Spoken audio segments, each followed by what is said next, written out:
Hello friends, എല്ലാവർക്കും Sumi's tasty കിച്ചൻ്റെ ഒരു പുതുപുത്തൻ എപ്പിസോഡിലേക്ക് സ്വാഗതം. ഇന്ന് ഞാനിവിടെ എത്തിയിട്ടുള്ളത് ഹൈലി റിക്വസ്റ്റ് ചെയ്തിട്ടുള്ള ഒരു വീഡിയോ ആയിട്ടാണ്. എനിക്ക് ഒരുപാട് ദിവസം കൊണ്ട് കമൻറ്റ് ബോക്സിൽ വരികയാണ്, എന്തെങ്കിലും സ്പൈസി ആയിട്ടുള്ള നല്ല അടിപൊളി ടേസ്റ്റുള്ള 4 മണി പലഹാരം വേണം, നോമ്പൊക്കെ ഇങ്ങ് അടുത്തില്ല, അപ്പോൾ അതിനൊക്കെ പറ്റിയിട്ടുള്ളൊരു റെസിപ്പി വേണം എന്ന് കമൻറ്റ് ബോക്സിൽ വന്നിട്ടുണ്ടായിരുന്നു. അപ്പോൾ ഇന്ന് ഞാനിവിടെ എത്തിയിട്ടുള്ളത് നല്ല അടിപൊളി ടേസ്റ്റുള്ള ഒരു ബ്രെഡ് ടോസ്റ്റ് റെസിപ്പി ആയിട്ടാണ്. അതിന് വേണ്ടിയിട്ട് ഞാൻ കുറച്ച് വെജിറ്റബിൾസ് ഇവിടെ എടുത്തിട്ടുണ്ട്. ഞാൻ ഒരു 1/4 കപ്പ് ക്യാരറ്റ് ചെറുതായിട്ട് കട്ട് ചെയ്ത് എടുത്തിട്ടുണ്ട്. അതുപോലെ തന്നെ 1/4 കപ്പ് ക്യാബേജ് എടുത്തു. അതുപോലെ ചെറിയ ഒരു സവാള ചെറുതായിട്ട് കട്ട് ചെയ്ത് അതും ഞാൻ എടുത്തിട്ടുണ്ട്. ഇനി നമുക്ക് വേണ്ടത് പച്ചമുളക്. അതൊക്കെ നമ്മുടെ ആവശ്യത്തിന് അനുസരിച്ചിട്ട് ചേർക്കുക. കുട്ടികൾക്കൊക്കെ ആണെങ്കിൽ ഒരുപാട് പച്ചമുളകൊന്നും ചേർക്കാതിരിക്കുന്നതായിരിക്കും നല്ലത്. ഞാൻ എന്തായാലും ഇവിടെ ഒരു പച്ചമുളകാണ് എടുത്തിട്ടുള്ളത്. അതുപോലെ കുറച്ച് കറിവേപ്പിലയും ഞാൻ എടുത്തിട്ടുണ്ട്. കറിവേപ്പിലയോ അല്ലെങ്കിൽ മല്ലിയില ഏതെങ്കിലും ഒന്ന് എടുത്താൽ മതിയാവും. അടുത്തതായിട്ട് നമുക്ക് അടുപ്പിലോട്ട് ഒരു ചെറിയൊരു പാൻ വെച്ച് കൊടുക്കാം. പാൻ ഒന്ന് ചൂടായിട്ട് വരുന്ന സമയത്ത് ഇതിലേക്ക് ഏകദേശം ഒരു 2 ടേബിൾ സ്പൂൺ ഓയിൽ ഒഴിച്ചു കൊടുക്കണം. ഓയിൽ ഒന്ന് ചൂടായിട്ട് വരട്ടെ. അപ്പോൾ ഇതിലേക്ക് 1/2 ടീസ്പൂൺ ജീരകം, ഞാൻ നല്ല ജീരകമാണ് എടുത്തിട്ടുള്ളത്. ജീരകം ഒന്ന് പൊട്ടി വരുന്ന സമയത്ത് നമ്മൾ എടുത്ത് വെച്ചിട്ടുള്ള വെജിറ്റബിൾസ് ഒക്കെ ഇതിലേക്ക് ചേർക്കണം. അതായത് പച്ചമുളക്, നമ്മൾ എടുത്ത് വെച്ചിരിക്കുന്ന കറിവേപ്പില അല്ലെങ്കിൽ മല്ലിയില ഏതെങ്കിലും ഒന്ന് ചേർക്കുക.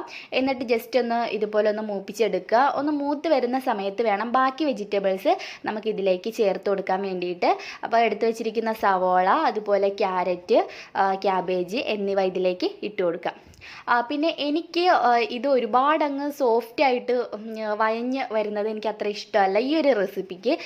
ശരിക്കും നല്ല ക്രഞ്ചി ആയിട്ടിരിക്കുമ്പോഴാണ് ഇതൊരു ടേസ്റ്റി ആയിട്ടിരിക്കുന്നത്. അപ്പോൾ ഒരുപാട് അങ്ങ് സോഫ്റ്റായി നല്ല അങ്ങ് വേവിക്കാതിരിക്കുക, അപ്പോൾ അത്ര ടേസ്റ്റി ആയിട്ട് കിട്ടത്തില്ല. ഏകദേശം 1 മിനിറ്റ് ഇതെല്ലാം കൂടെ ഒന്ന് ഇളക്കി യോജിപ്പിച്ച് എടുത്താൽ മതി കേട്ടോ. ഒരുപാട് സമയം ഇടേണ്ട ആവശ്യമില്ല. അപ്പോൾ ഞാൻ മീഡിയം ഫ്ലെയിമിൽ ഇട്ടിട്ടാണ് ചെയ്യുന്നത്. ഹൈ ഫ്ലെയിമിൽ ഇട്ടാലും കുഴപ്പമില്ല, നിങ്ങൾ തുടരെ ഒന്ന് ഇളക്കി കൊടുത്തുകൊണ്ടിരുന്നാൽ മതിയാവും. അപ്പോൾ ഏകദേശം ഇവിടെ 1 മിനിറ്റ് ആയിട്ടുണ്ട്.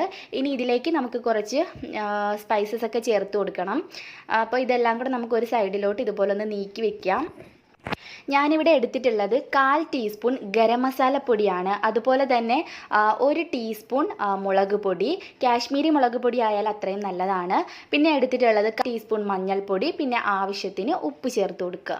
ഇതെല്ലാം കൂടെ ആദ്യം ഇതുപോലെ ഒന്ന് റോസ്റ്റ് ചെയ്തെടുക്കുക. ആ പൊടികളെല്ലാം കൂടെ കിടന്നിട്ട് ജസ്റ്റ് ഒരു ചെറിയൊരു ബ്രൗൺ കളർ ആകുന്നവരെ ഇതുപോലെ ഒന്ന് മൂപ്പിച്ചെടുത്താൽ കുറച്ചുകൂടി നല്ല ടേസ്റ്റി ആയിട്ട് കിട്ടും. അപ്പോൾ ആ പൊടികളുടെ ആ ഒരു പച്ചമണമൊക്കെ മാറി ചെറിയൊരു ബ്രൗൺ കളർ ആയിക്കോട്ടെ, അതുവരെ ഇതുപോലെ ഒന്ന് ഇളക്കി കൊടുക്കുക.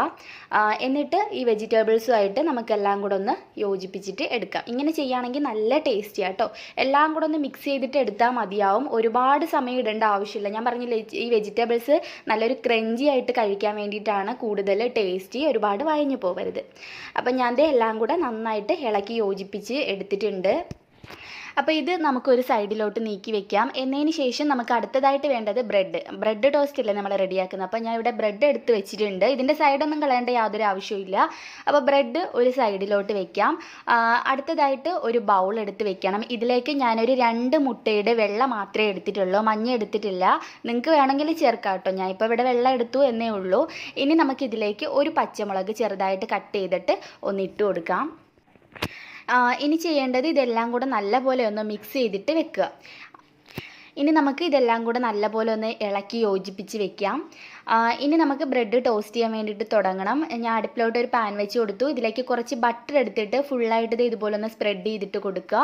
ബട്ടർ അല്ലെങ്കിൽ നെയ്യ് വേണമെങ്കിലും യൂസ് ചെയ്യാൻ കുഴപ്പമൊന്നുമില്ല. ബട്ടർ തേച്ചതിന് ശേഷം നമുക്ക് ഓരോ ബ്രെഡും നമ്മൾ റെഡിയാക്കി വെച്ചിരിക്കുന്ന മുട്ടയിലേക്ക് ഒന്ന് ഡിപ്പ് ചെയ്യണം. എന്നിട്ട് വേണം ഇതിലേക്ക് വെച്ചിട്ട് ഒന്ന് ടോസ്റ്റ് ചെയ്ത് എടുക്കാൻ വേണ്ടിയിട്ട്. ഇതുപോലെ ജസ്റ്റ് ഒന്ന് പ്രസ് ചെയ്തിട്ട് കൊടുക്കുക. പച്ചമുളക് വേണമെങ്കിൽ മാത്രം ഇതിൻ്റെ ടോപ്പിലായിട്ട് വെച്ച് കൊടുക്കുക. കുട്ടികൾക്കൊക്കെ കൊടുക്കുകയാണെങ്കിൽ പച്ചമുളക് കൂടുതൽ ചേർക്കണ്ട. അപ്പം വലിയവർക്കാണെങ്കിൽ കുഴപ്പമില്ല. ഇനി 2 സൈഡിലും നമുക്കിതുപോലെ ഒന്ന് ടോസ്റ്റ് ചെയ്തെടുക്കണം. അപ്പോൾ ഇതുപോലെ തന്നെ നമുക്ക് ബാക്കിയുള്ള ബ്രെഡ് എല്ലാം ഒന്ന് റെഡിയാക്കിയിട്ട് എടുക്കാം. ഞാനിവിടെ എല്ലാ ബ്രെഡും ഒന്ന് ടോസ്റ്റ് ചെയ്തെടുത്ത് വെച്ചിട്ടുണ്ട്. ഇനി നമുക്കിത് എങ്ങനെ സെറ്റ് ചെയ്യുന്നതെന്ന് നോക്കാം. ഞാൻ ഇത് നമ്മുടെ വെജിറ്റബിൾസും ഇവിടെ ഒരു സൈഡിലോട്ട് എടുത്ത് വെച്ചിട്ടുണ്ട്. ഇനി ഓരോ ബ്രെഡ് നമ്മൾ ടോസ്റ്റ് ചെയ്ത ഓരോ ബ്രെഡ് എടുത്ത് വെക്കുക. ഇതിൻ്റെ ടോപ്പിലായിട്ട് നമ്മുടെ വെജിറ്റബിൾസ് നമ്മൾ റെഡിയാക്കി എടുത്ത ആ ഫില്ലിങ് ഇതിൻ്റെ ടോപ്പിലായിട്ട് വെച്ച് കൊടുക്കാം. അപ്പോൾ ഇത്രയേ ഉള്ളൂ. ഇനി ഇതിലേക്ക് ഞാൻ കുറച്ച് ടൊമാറ്റോ സോസ് കൂടി ഒഴിക്കുന്നുണ്ട്. ടൊമാറ്റോ സോസ് ഒഴിക്കുമ്പോൾ കുറച്ചുകൂടി നല്ല ടേസ്റ്റ് ആട്ടോ. നല്ല ടേസ്റ്റാണ് ഈ വെജിറ്റബിൾസിൻ്റെ കൂടെ ടൊമാറ്റോ സോസ് ചേരുമ്പോൾ. അപ്പോൾ തീർച്ചയായിട്ടും ട്രൈ ചെയ്ത് നോക്കണം. നല്ല സൂപ്പർ ടേസ്റ്റാണ്. എല്ലാവർക്കും ഉറപ്പായും ഇഷ്ടപ്പെടും. അപ്പോൾ വീഡിയോ ഇഷ്ടമായിട്ടുണ്ടെങ്കിൽ തീർച്ചയായിട്ടും ലൈക്ക് ചെയ്ത് ഷെയർ ചെയ്യാൻ വേണ്ടിയിട്ട് മറക്കണ്ട. അതുപോലെ ഇതുവരെയും ഈ ചാനൽ സബ്സ്ക്രൈബ് ചെയ്യാത്ത ഏതെങ്കിലും കൂട്ടുകാരുണ്ടെങ്കിൽ താഴെ കാണുന്ന ആ ഒരു റെഡ് സബ്സ്ക്രൈബ് ബട്ടണിൽ ഒന്ന് പ്രസ് ചെയ്ത് നിങ്ങൾ സബ്സ്ക്രൈബ് ചെയ്യുക. സബ്സ്ക്രൈബ് ചെയ്യുമ്പോൾ കൂടി ഒരു കുഞ്ഞ് ബെല്ലൈക്കൺ വരും. അത് മറക്കാതെ ഒന്ന് ക്ലിക്ക് ചെയ്യുകയാണെങ്കിൽ ഞാൻ പുതിയതായിട്ട് വീഡിയോസ് അപ്ലോഡ് ചെയ്യുന്ന സമയത്ത് നിങ്ങൾക്കതൊരു നോട്ടിഫിക്കേഷനായിട്ട് കിട്ടും. പുതിയൊരു റെസിപ്പി വീഡിയോ ആയിട്ട് നമുക്ക് വീണ്ടും കണ്ടുമുട്ടാം. അതുവരേക്കും ബൈ, ടേക്ക് കെയർ.